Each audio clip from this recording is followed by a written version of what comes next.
All right, Gary, what are we playing this week? Well, Cole, if you'll hold still, I'm going to prick you with a syringe. Oh, okay. Ow. Ow. Okay. Yep. I used they don't make them anymore, but I went down to American Science and Surplus and got the extra thick needles from like One Flew Over the Cuckoo's Nest times. Oh yeah, like a horse needle. Yeah. Yeah, it's wide enough. The aperture of the needle is wide enough that it actually leaves like a disc of skin between the needle. It's essentially Fun. like punching a hole, like a hole punch. Yeah. So you got a pretty big wound there, and we'll stitch you up after this. I think I see bone.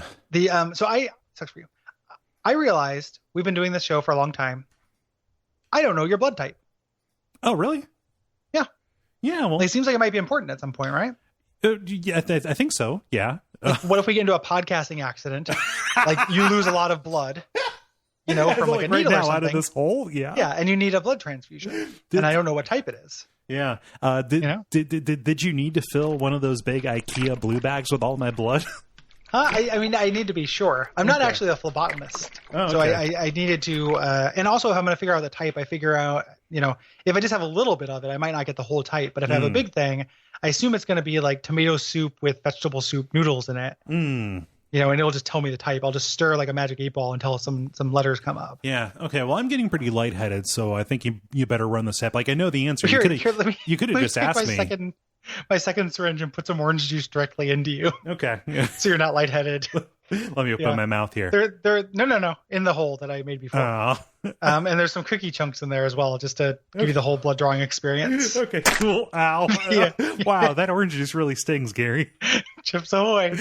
Okay. I love that the name of that snack is a warning. Yeah, for sailors. The Admiral Cookie Puss, his apocalypse log that you find buried with his treasure. So I'm gonna stir this IKEA bag full of your blood real quick and see if I can figure out your blood type. Okay. Again, I assure you, I could have told you this, but I know. Okay. But maybe you don't know who has perfect self-knowledge, Maybe it's changed. I've got a maybe card. It's digivolved. I've got a card in my wallet. A card is not perfect self-knowledge, dude. My driver's license says my eyes are hazel. So let's stir this thing. Some like letters are coming up to the top. That shouldn't happen. So it says blood. We know. I guess we have to keep stirring here. Okay. I'm gonna be sitting on the Shea Lounge over here. Do you need more orange juice? No. I'm fine. I think there's still just like a bolus of this orange juice, like in my muscle. I'll let you take it up your butt. As long as you don't drink it. Yeah, weren't you sensitive? Fuck yeah. Yeah, as long as you don't drink it, you get. This is Wishmaster reporting for duty. You get as much orange juice as you want, as long as you don't drink it. Okay, let me keep stirring. Overblood. That's your type, is OVER type. Damn it. You thought it was like B positive or whatever, but you're gonna have to edit your nerd document to be correct. Well, shit.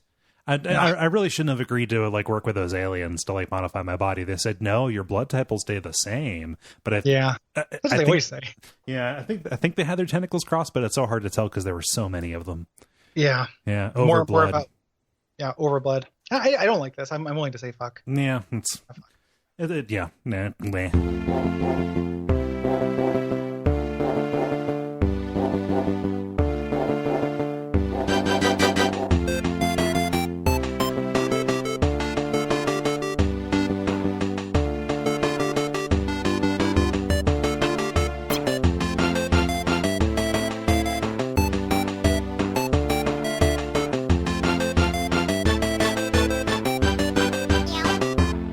I'm Gary Butterfield. I'm Kole Ross. And this is Abject Suffering, the show where we play bad games. You don't have to. Gary, what is your blood type? I don't remember. Oh. I bet you I could log onto my health portal. Oh, it sounds way cooler than it actually is. It sounds like I'm a Protoss unit. Yeah. Check it. And Tasso health portal. That's about. I am A positive. I'm probably like the common one. Yeah. Like all of my stats are mutt stats, generally. Yeah. So, but yeah, I don't know. Anyway, no. So go ahead. I should probably know that. Yeah. Oh. No, so this week we're talking about Overblood, which is a 1997 survival horror game by a studio whose name I cannot recall. Yeah, it's a River Hillsoft. One contingent wanted to call it Riversoft, and the other one wanted to call it Hillsoft. And and then somebody came in and said, "Hey, we can make this win-win-win." Yeah, exactly. Have I got a compromise for you? This is a Patreon demand by Jack, aka Chicken Riggies, who says, satirical, hex crank stream worthy game for sure. Yeah, this is I played this. Oh, you have? Did you play this? Yeah, I played this when I was younger. No, I never played it. I know about it from its reputation. So the factoid about this, the Doki Doki fact, is that this is the first survival horror game with a full 3D, the first console survival horror game with a full 3D environment. Yes. Yeah. And survival horror, it's one of those like mixed genre games in a way that where you understand that that's kind of like a bad idea. Yeah. To do a lot of different genres badly. This does that. Yes. It's like mostly survival horror, but there's a lot of traditional adventure game elements. There's like there's a fighting engine kind of in it that's real garbo. Yeah, it's super goofy. Yeah. So it's doing that thing where it's like, why not be bad at everything? Yeah. Yeah. But you play as a guy. You play as a guy named Raz, who wakes up from a cryostasis in this lab that is full of, genetic monstrosities. And you're trying to figure out how to get through this, and learn about your identity with your good friend, the robot companion Peepo. You get Peepo. You also get another character, Millie Azray, which is Pig Latin for Raz, which I think one of the characters turns out to be Raz as well. Huh. I had this idea for introducing a new segment on this show that isn't going to be good. Okay. That's never stopped us before. It's not going to be funny or anything either, but just that the part of the reason why I think that is the Will Hughes turned me on several months ago to the section on TV tropes of wild mass guessing. I fucking hate that. I hate that so goddamn much. We talked about it. It's so fucking annoying. I don't know. I don't know why I click on it. I really don't. I don't either. Yeah. I think that but I was thinking like those are really annoying. It would be fun to go through those. Yeah. When we do this, but this one has one of those. This game has a TV tropes and has a wild mass guessing. It's like right before the other Raz transforms, he says, "I was him. I was so close," suggesting that he instead was the clone, and the real Raz Carsey is the one you've been playing all along. That's why you're hidden far away from all the other clones, deep inside the complex. Even though you have a memory, it is possible that he found some way to give you amnesia, which is a pretty common video game trope anyway. So. But anywho, no, not a fan. Yeah, no, I'm good. Yeah. This. Yeah. The in Europe, instead of being Raz, you were called Lars. I love that. I love Raz just doesn't translate to Europe. Yeah, we don't know what Raz is. Yeah. And like weirdly, what is it about Raz and Lars that makes them sound so similar? I don't. The same vowel sound. Yeah, I guess. Yeah. That soft A. Yeah. And they both end with the plural. Yeah, that's true. Yeah. Multiple ra. Yeah. Yeah. The all Egypt Smash Brothers game mirror match. Yeah. But yeah, this is super awkward to play in a way that survival horror from the early to mid 90s is exacerbated by the fact that they also couldn't decide if they wanted this to be first person or third person. Yeah. Yeah. That's another gameplay mode. Yeah. Kind of thing that where it's an awkward fit for it. Yeah. The biggest thing for this to me, I remember thinking this even as a kid. I never beat this as a kid, but I owned it. And that's important because like at 17 or 18, everything I owned, I beat. Right. Like Blood and Iron and Kingsfield 1, which like is a good game, but I was a kid and it was a weird game. But is that by placing this in a space station, that's a huge mistake. A big part of like horror games in general is kind of relatability and being able to understand, I think, the place you're at and kind of imagine yourself and what you do in it. Mm-hmm.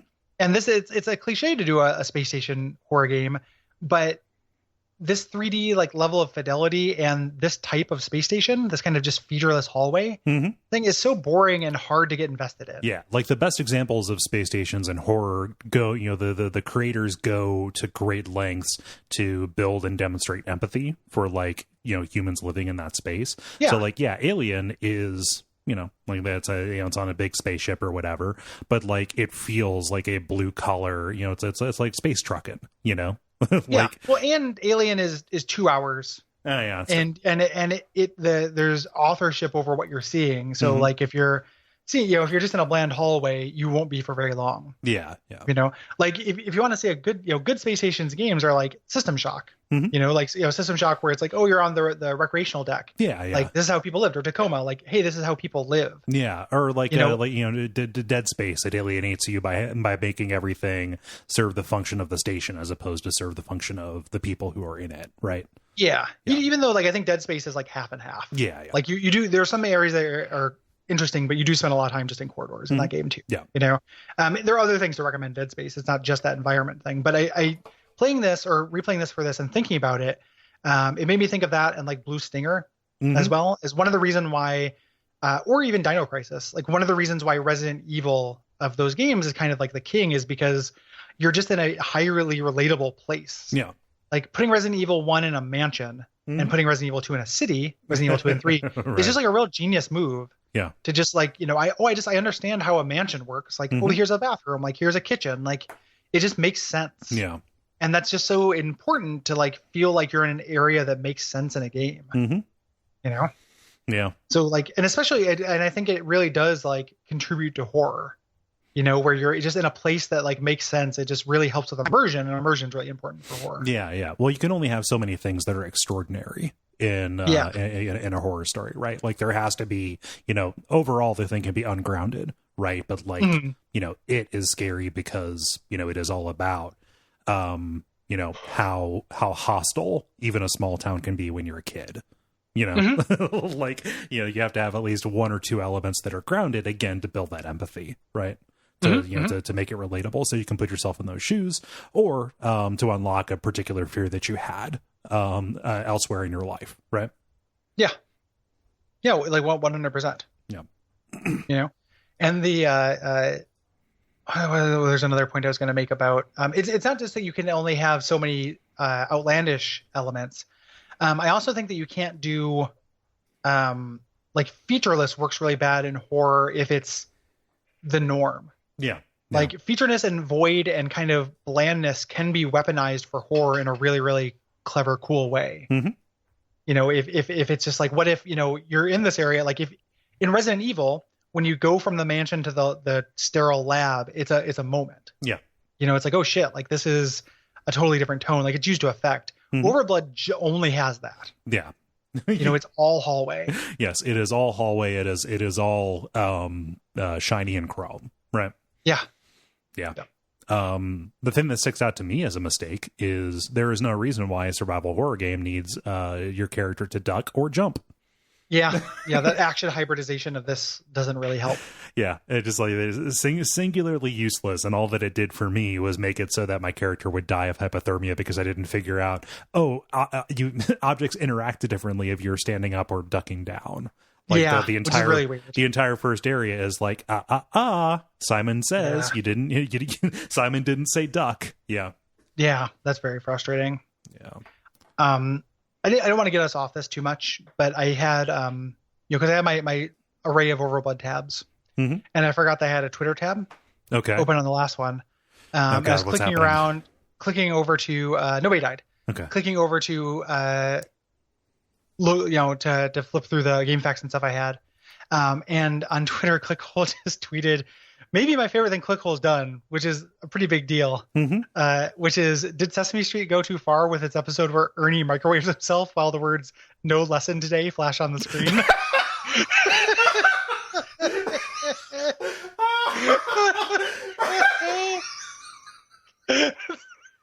Really good.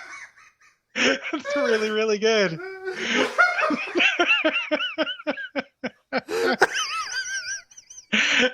Did the sushi go too far? Or is this just an innocent misstep? No lesson. Yeah, no lesson today. I'm gonna make that my desktop backdrop. Even I've had the old monk from Demon Souls, like a really, really excellent like illustration of him as my backdrop, but like no lesson today is very good. Oh God. Oh, it's a whole article. Oh yeah, man. No lesson today is very, very special to me. They've been killing it with Sesame Street stuff. Like that. I always love it when Onion related sites do that. Like, what is it? The Onion had a tweet or something. It was just an image recently when that one writer said like, oh yeah, Bert and Ernie are gay. I write them as if they're gay. Caused a huge controversy. Whatever. People are dumb. And the Onion came out and said, actually no, Bert and Ernie. Jim Henson says Bert and Ernie aren't gay. They are depraved pansexual perverts. Yeah, that's very good. Yeah. Oh man, no lesson today. Very funny. Oh, the image on that is very, very good. Yeah, because Ernie, like, you can barely see him through the door. Yeah. It's just like, it's a shadowy puppet in a microwave with gigantic yellow text. Oh, that's good. Sorry. That's good darkness, I gotta say. Sorry, this episode can't just be me laughing at this. That is pitch perfect. Wow. Yeah. That's very, very, very good. I'm very happy to have this as my desktop to wake up every day and just look at, like, it's a good message. Nope. Yep. Try again. Well done, Clickhole. So yeah, I didn't end up getting very, very far in this. Actually, I didn't get to any combat just because of how slow and hostile the opening is.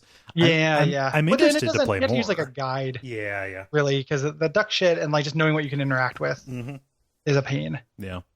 So. I do like the idea of having a survival horror game where you can swap between different characters and stuff. Like, and they use that to effect. And not in like a, well, I guess. Fuck, I just contradicted myself because I fucking hate Resident Evil 0. I like the promise of that.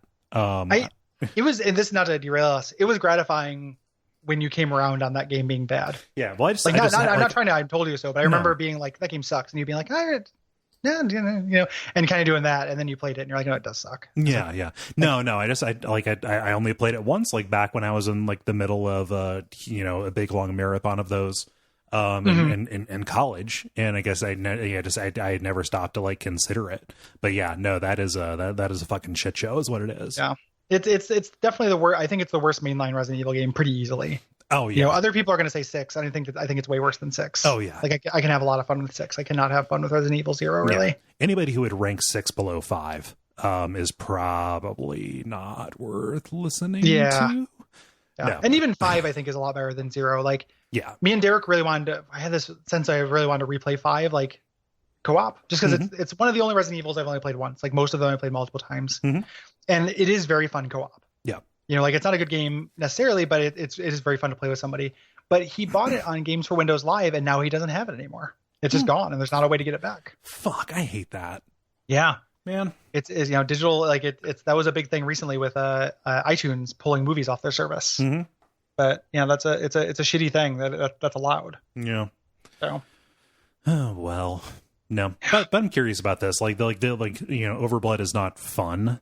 I didn't have a lot of fun playing it, but I'm like, oh, there's probably some weird batshit stuff hidden behind all this obtuseness.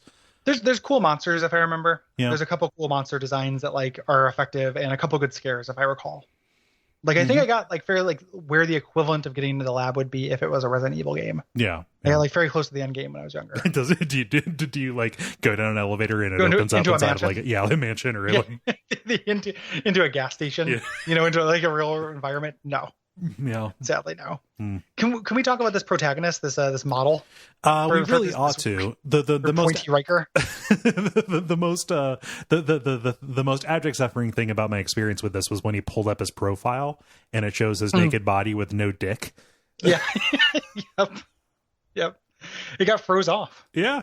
It's one of those things. It's a side effect you have to accept when you prolong your life with cryostasis. You live for longer. However, Ken doll, and that's fine. Yeah. You can live. And you can live just smooth up front. Yeah. like Pizza Boy from Tim and Eric. You know? But yeah, I really enjoy this guy's whole steez, his whole look. That goatee is extremely overstated. It's a little bit like he went through like a breeding morpher program kind of thing. Barry, so let's say Barry from Resident Evil and Vamp from Metal Gear Solid is kind of the two constituent parts of this guy. Well, it's a full beard. It's not a goatee. It's just really pointy. Yeah. Like it goes up his sideburns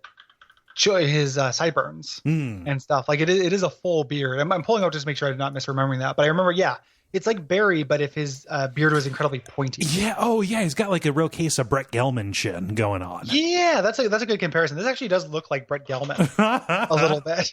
He's got the receding hairline and stuff. Yeah, Brett Gelman is a very talented man. Oh yeah, he's super funny. Yeah. You know, he looks like the guy from Overblood. Somebody's got to say it. Yeah. You know. Wait, so you can get a skin of this guy for Minecraft. Oh, fun! Because you want to play as Rat. Like this game has a fandom. Like just the fact that it has a TV tropes and a wiki to itself, you know, makes me understand like somebody really likes this shit. Yeah. Well, I think that that is stoked by the fact that the sequel never came to America as well. Yeah. So then all of a sudden, you know, you have something that creates potential energy for a fandom like that to develop. Weirdly enough, Overblood Peepo Rule 34 does not come up with anything, but there is a Vivo video called Peepo 10 years later. So like the Overblood reunion, we can learn more about Peepo. I guess. What the fuck is that doing on Vivo? I don't know. It's actually on YouTube. Okay. Peepo Vivo is the channel. Oh, Peepo is a kid named Peepo. Huh. It's a kid who doesn't know how to play guitar. Okay. So he's playing shitty guitar. Oh.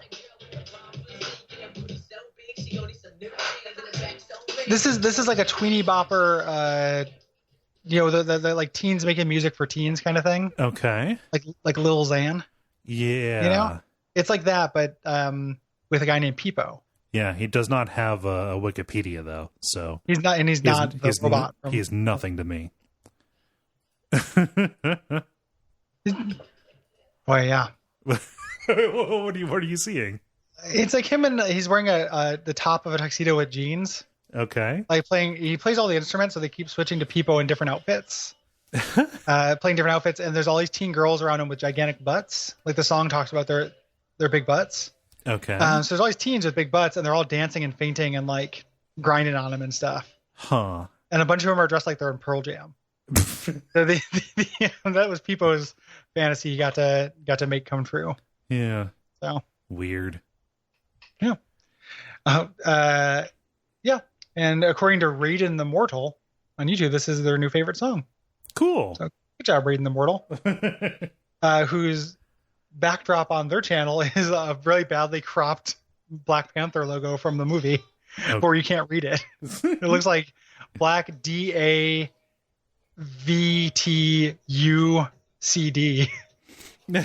And so, good job, YouTube. Yeah. Very strange. Yeah. Wrong Peepo. Wrong Peepo died.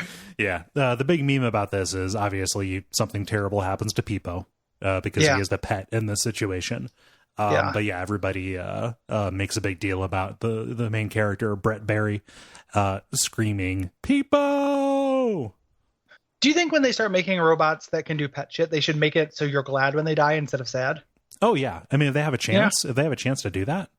Yeah, like because Roombas are kind of cute, right? Mm-hmm. And we all love DJ Roomba, and like every time I've seen, the Roomba that's hungry and Arrested Development, like Roombas are kind of cute. Mm-hmm. Like they should balance that out so like they fart all the time. Oh yeah. And then when they die, it's like I need to that sucks. I'm kind of happy though that Roomba died because everywhere it vacuumed, it left yeah. Or just make it slightly racist. Yes.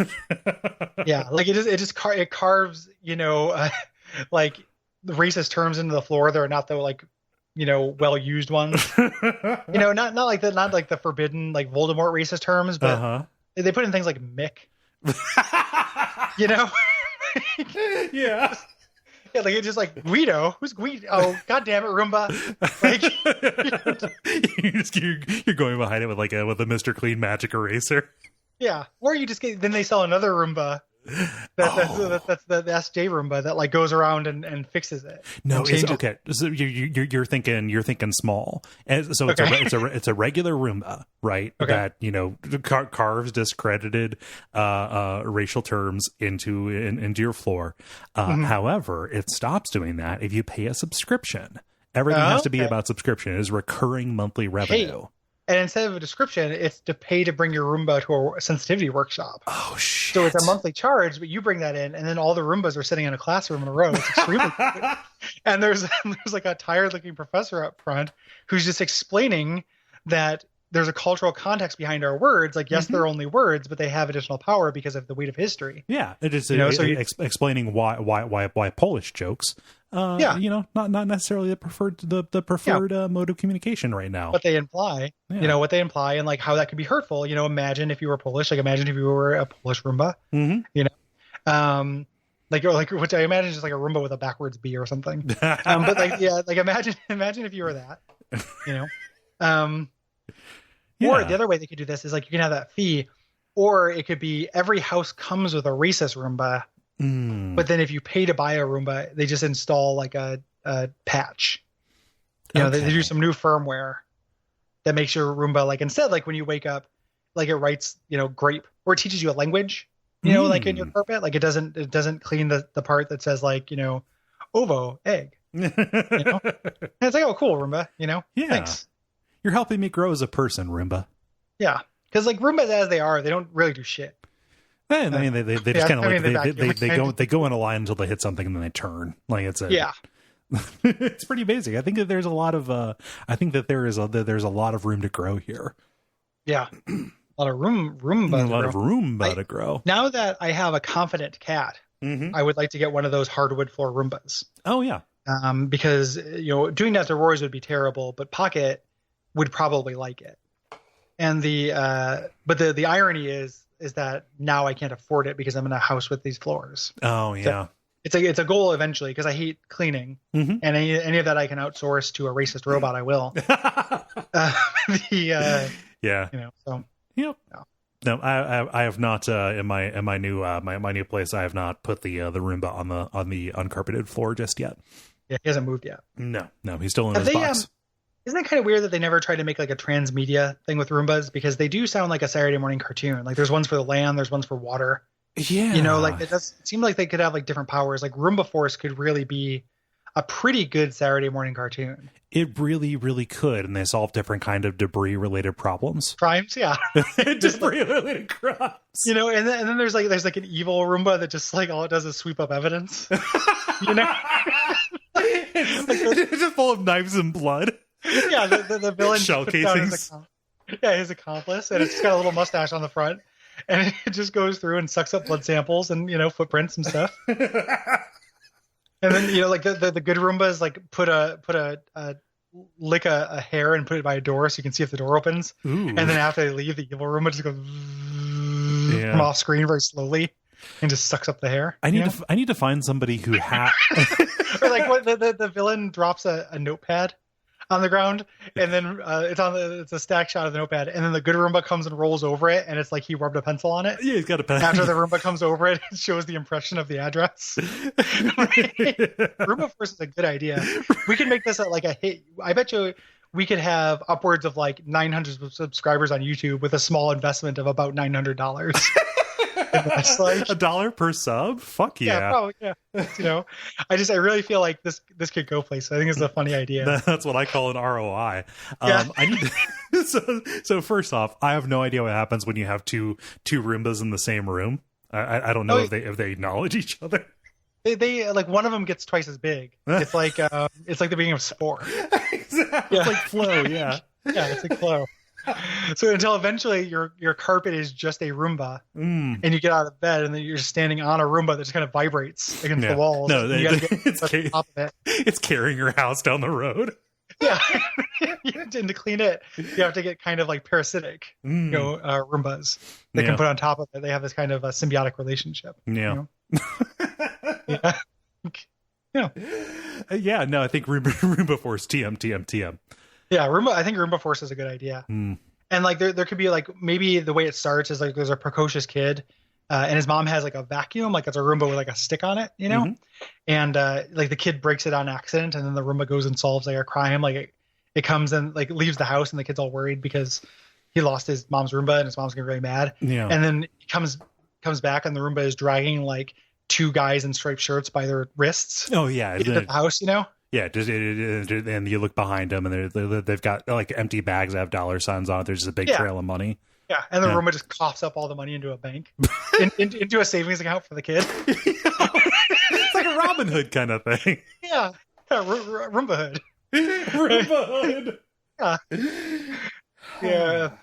Fuck's sake, man. No, I think this is legitimately a good idea. No, we're giving away gold as a thing. We can't publish this. Yeah. This episode is going to be mostly redacted. just going to be classical gas. Just you laughing about the microwave thing just for 30 minutes, and then the episode ends. Yeah. Oh fuck, boy. Man. Oh. Yeah. Can you like Roombas? They probably would break if you stand on them, but like a kid could probably put a Roomba on each foot and stand on it and go do something, right? So the thing that they don't tell you about Roombas is they are very finicky. They require very specific conditions to function just right. So even if like a toddler stood on one of them, it would go beep boop beep boop, warning, error code 5. Yeah. I wonder if do you think there are like Roomba like enhancement or modification forums? I'm positive. There has to be, right? Like if there are for Nerf guns. When you open up your Roomba, so when you get one of those, like one of the first things that you see is like, this entire thing is open source. The software is online, blah, blah, blah. I assure you there are Roomba hackers. I'm looking at 10 years of Roomba hacks from Magic Marker Art to Combat. So it seems like there have been quite a lot of. Here's this Roomba is a MIDI player. Demo of the Roomba MIDI app. Little Stop talking. Are not playing like so. And it's music. Pretty neat.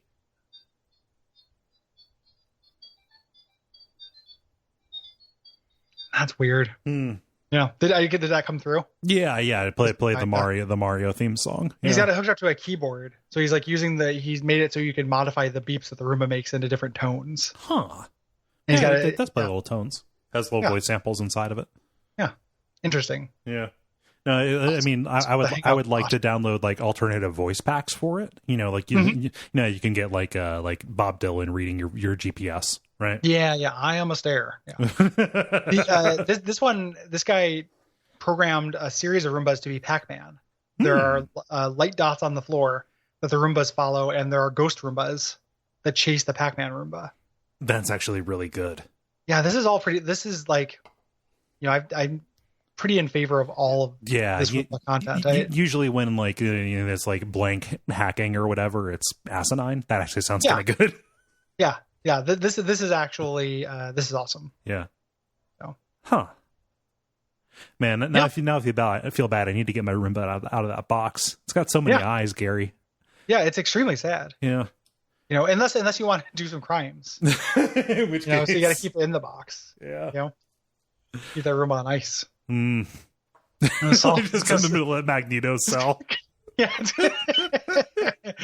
Just like the man comes to break him out, they like add some dirt to the man's boot. That follows him out. Yeah, he follows him out. Much dirt on your boot. Yeah. Yeah. I'm glad that you took that cue direction, because I was like literally nanoseconds away from saying your Roomba's gonna solve the case of the missing load that Kole left on his carpet. So the missing load. Missing one load. Why is there a cum shot on the back of my couch? Yeah. Who stole all the loads?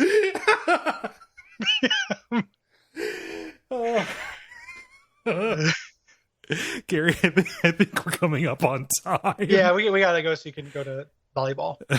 Right. And I've got stuff to do as well. The saga of Kole going to the middle school volleyball game. Yep. Who can you remind me who suggested this? So this was Jack, aka Chicken Riggies. Oh yeah, Chicken Riggies from Slack as well, and Duckstream. Yeah, and stuff. Jack that refers to a food. we were very gobsmacked. It came out during our branch of Duckstream last year, and we were just like chicken riggies. Or I think it was 2016. I think it was the year before last. It was, yeah. So yeah, he's been with us for a while. So thanks. Mm-hmm. Yeah, thanks, Jack. And thanks for hanging out in the chat during Hexcrank and stuff. Your contributions are always very welcome.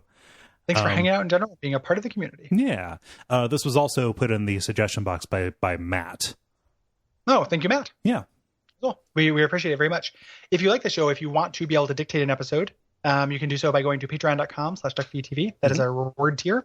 You can also guest on episodes. You get extra episodes, lots of After Suffering content, and lots of content for other shows as well. Mm-hmm.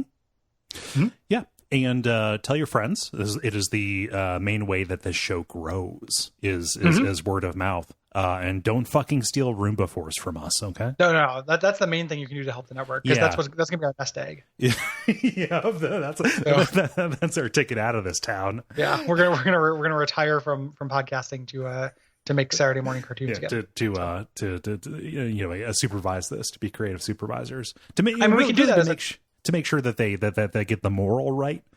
Mm-hmm. Yeah, and we can do that. We could retire to make the cartoon, or we could retire to become private eyes with Roombas.